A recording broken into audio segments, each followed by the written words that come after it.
Bayangkan kamu bangun setiap pagi, masuk kelas, bertemu teman-teman, mengikuti pelajaran, tertawa bersama, lalu pulang setelah kegiatan sekolah selesai. Kedengarannya sangat normal, tapi bagaimana kalau sebenarnya sekolah itu sudah tidak normal? Bagaimana kalau teman-temanmu sedang berjuang untuk bertahan hidup? Bagaimana kalau dunia di luar sekolah sudah berubah menjadi tempat yang sangat berbahaya? Dan yang paling tragis, bagaimana kalau kamu sendiri tidak mampu menerima kenyataan tersebut? Inilah Yuki Takeya, protagonis dari anime Gakkou Gurashi. Yuki adalah gadis yang ceria, polos, penuh energi. Dia menyukai sekolah, menyukai teman-temannya, dan selalu berusaha membuat suasana menjadi lebih menyenangkan. Namun, ada sesuatu yang tidak biasa dari dirinya. Yuki melihat dunia dengan cara yang berbeda dari orang-orang di sekitarnya. Dia seolah-olah masih menjalani kehidupan sekolah yang normal, sementara orang-orang di sekitarnya mengetahui kenyataan yang jauh lebih mengerikan. Awalnya, Yuki mungkin terlihat seperti karakter yang menyebalkan, terlalu ceria, tidak peka, bahkan seperti tidak memahami situasi. Tetapi semakin kita mengenalnya, semakin jelas bahwa ada alasan mengapa pikirannya bekerja seperti itu. Dan dari situlah pertanyaan kita dimulai. Apakah Yuki lemah karena tidak mampu menghadapi kenyataan? Atau justru kemampuan Yuki untuk tetap tersenyum adalah salah satu alasan teman-temannya mampu bertahan? Hari ini, kita akan menghakimi Yuki Takeya.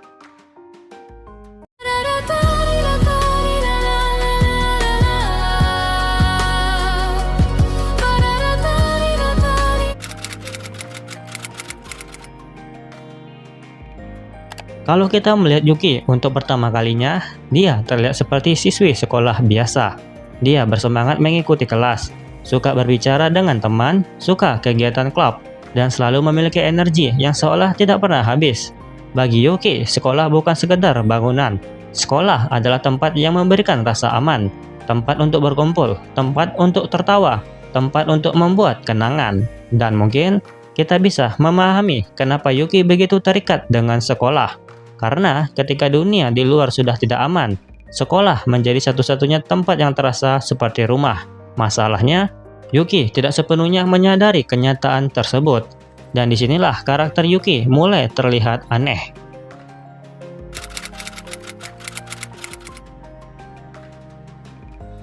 Yuki mengalami kesulitan dalam menerima kenyataan tentang dunia di sekitarnya.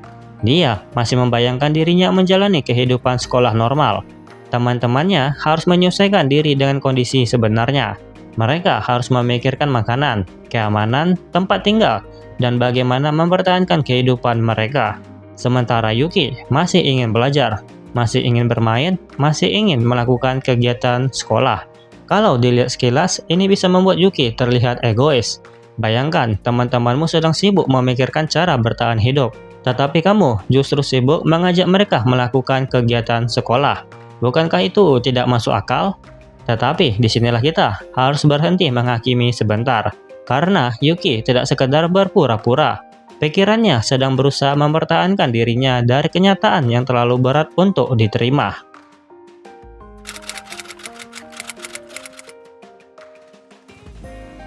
Salah satu aspek paling menarik dari Yuki adalah cara pikirnya dapat dipahami sebagai mekanisme pertahanan psikologis. Ketika kenyataan terlalu berat, pikiran manusia bisa mencoba mencari cara untuk membuat semuanya terasa lebih bisa ditanggung. Bagi Yuki, dunia sekolah yang normal menjadi semacam tempat perlindungan mental. Dia bisa tersenyum, bisa bercanda, bisa mengikuti kegiatan. Dan selama dia masih bisa melakukan semua itu, dunia terasa sedikit lebih normal. Namun tentu saja dia memiliki konsekuensi. Karena kenyataan tidak hilang hanya karena seseorang tidak mampu menghadapinya.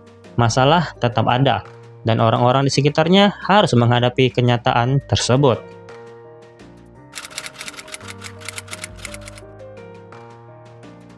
Sekarang kita mulai menghakimi, apakah Yuki egois? Kadang iya, dia sering tidak memahami beban yang ditanggung oleh teman-temannya. Dia bisa membuat orang lain harus menyesuaikan diri dengan kondisi mentalnya. Dan ada saat-saat ketika teman-temannya harus melindunginya dari kenyataan.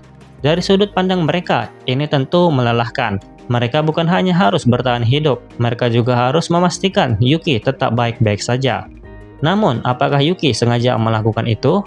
Tentu saja tidak. Dia bukan seseorang yang berkata, "Aku tidak peduli dengan kalian."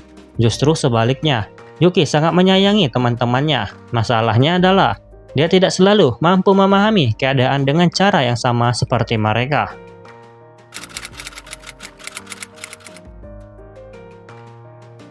Ada kesalahan besar ketika orang melihat Yuki. Mereka bisa menganggap Yuki hanya sebagai beban, karena dia membutuhkan perlindungan, karena dia tidak selalu memahami situasi, karena dia sulit menghadapi kenyataan. Tetapi, Yuki memiliki sesuatu yang tidak dimiliki semua orang, kemampuan untuk mempertahankan harapan. Ketika orang lain mulai kehilangan semangat, Yuki masih bisa tersenyum. Ketika suasana menjadi terlalu berat, Yuki bisa membuat semuanya sedikit lebih ringan. Ketika orang lain hanya melihat masalah, Yuki bisa melihat kemungkinan bahwa besok masih bisa menjadi lebih baik. Dan dalam kondisi seperti yang mereka hadapi, kemampuan tersebut sangat berharga.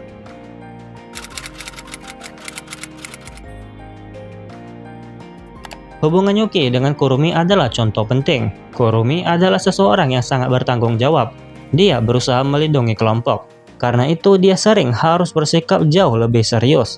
Sementara Yuki tetap membawa sisi ceria. Sekilas mereka bertolak belakang. Namun, justru karena itulah mereka saling melengkapi. Kurumi membantu menjaga keamanan. Yuki membantu menjaga suasana hati. Satu menjaga tubuh, yang lain membantu menjaga semangat. Dan ini menunjukkan bahwa bertahan hidup bukan hanya soal kebutuhan fisik. Manusia juga membutuhkan alasan untuk terus maju. Dan Yuki sering menjadi alasan tersebut.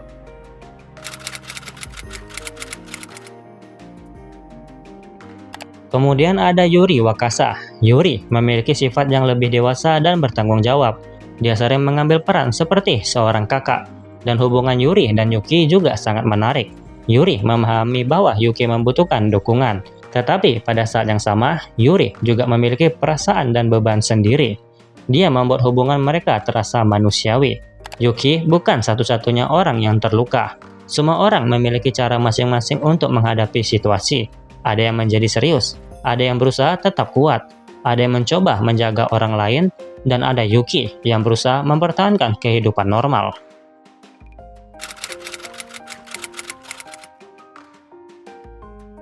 Miki juga memperlihatkan sisi lain dari Yuki. Miki tidak langsung memahami Yuki. Bagi seseorang yang baru melihat perilaku Yuki, tingkahnya bisa terasa aneh. Mengapa dia bertindak seolah semuanya normal? Mengapa dia masih berbicara tentang sekolah? Mengapa dia bisa tersenyum dalam keadaan seperti itu? Tetapi semakin dekat dengan Yuki, semakin jelas bahwa senyum tersebut bukan sekedar kepolosan. Ada rasa takut di baliknya. Ada kebutuhan untuk mempertahankan sesuatu yang terasa normal. Dan perlahan, orang-orang di sekitar Yuki mulai memahami hal tersebut.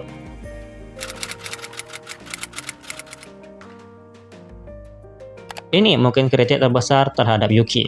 Dia tidak terlihat seperti karakter survival yang sangat tangguh. Dia bukan petarung, bukan pemimpin yang tegas, bukan ahli strategi. Kalau dibandingkan dengan teman-temannya, Yuki mungkin terlihat paling tidak siap menghadapi dunia yang keras. Tetapi kita harus bertanya, apakah kekuatan selalu berarti kemampuan bertarung? Karena Yuki memiliki jenis kekuatan yang berbeda. Dia mampu membuat orang lain tersenyum. Dia mampu mempertahankan semangat. Dia mampu mengingat orang lain bahwa hidup bukan hanya tentang bertahan sampai besok. Kadang manusia juga membutuhkan alasan untuk ingin sampai ke hari berikutnya. Dan Yuki memberikan alasan tersebut.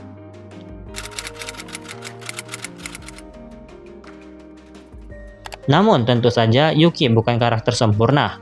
Masalah terbesarnya adalah dia terlalu lama bergantung pada dunia yang dia ciptakan dalam pikirannya. Dunia tersebut memberinya keamanan, tetapi juga menghalangi menghadapi kenyataan. Dan selama dia tidak bisa menghadapi kenyataan, orang lain harus terus membantunya. Dalam jangka panjang itu tidak sehat, karena seseorang tidak bisa terus-menerus hidup dengan menyangkal keadaan. Cepat atau lambat, dia harus belajar menerima kenyataan. Dan inilah bagian dari perkembangan Yuki. Bukan menjadi gadis yang kehilangan keceriaan, tetapi menjadi seseorang yang mampu tersenyum meskipun sudah memahami kenyataan.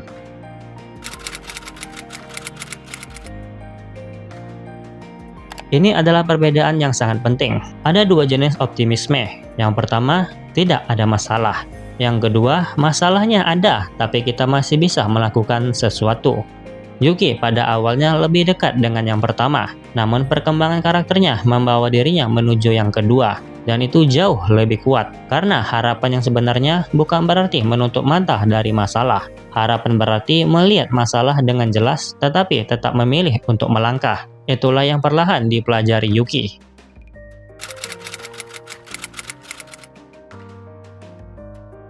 Senyum Yuki bisa dilihat dari dua perspektif. Perspektif pertama, senyum sebagai bentuk penyangkalan. Dia tersenyum karena belum mampu menerima kenyataan. Perspektif kedua, senyum sebagai bentuk ketahanan. Dia tersenyum karena ingin memberikan semangat kepada orang lain. Dan keduanya bisa benar. Senyum Yuki bukan selalu tanda bahwa semuanya baik-baik saja. Kadang itu adalah cara mengatakan, aku masih ingin hidup seperti manusia biasa. Dan keinginan tersebut sangat manusiawi.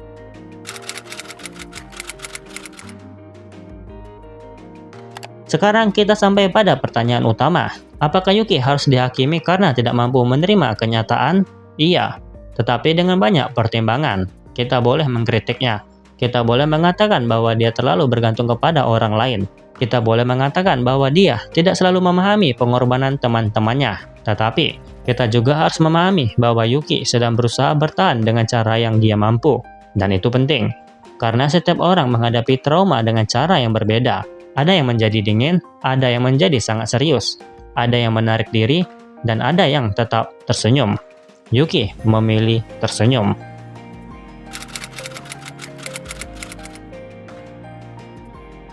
Sekarang waktunya memberikan sebuah keputusan.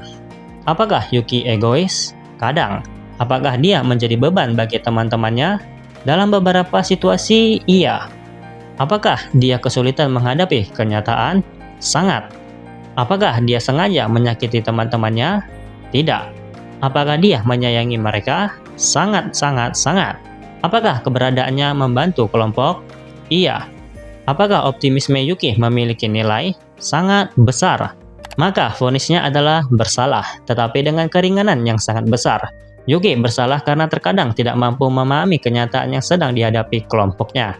Namun, dia tidak bersalah karena membutuhkan waktu untuk menghadapi sesuatu yang sangat berat. Dan dia tidak bersalah karena masih ingin tersenyum.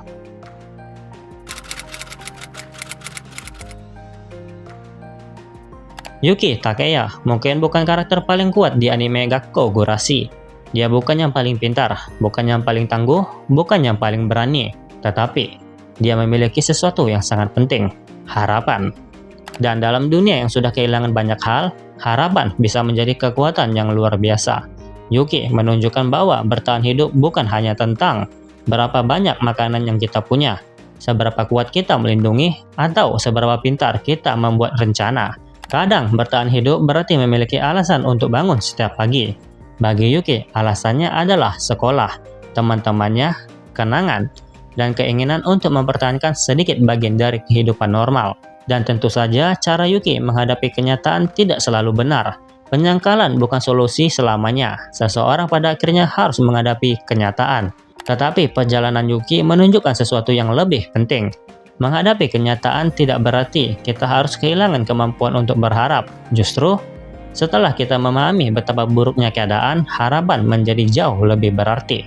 Karena tersenyum ketika semuanya sempurna itu mudah. Tetapi tersenyum ketika kita tahu bahwa hidup sedang sangat sulit membutuhkan keberanian.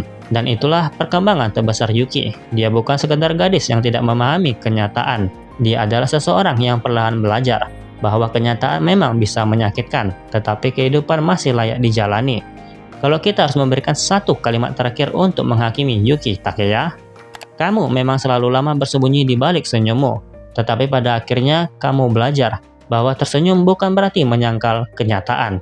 Tersenyum berarti memilih untuk tetap melangkah meskipun kamu sudah mengetahui kenyataan itu.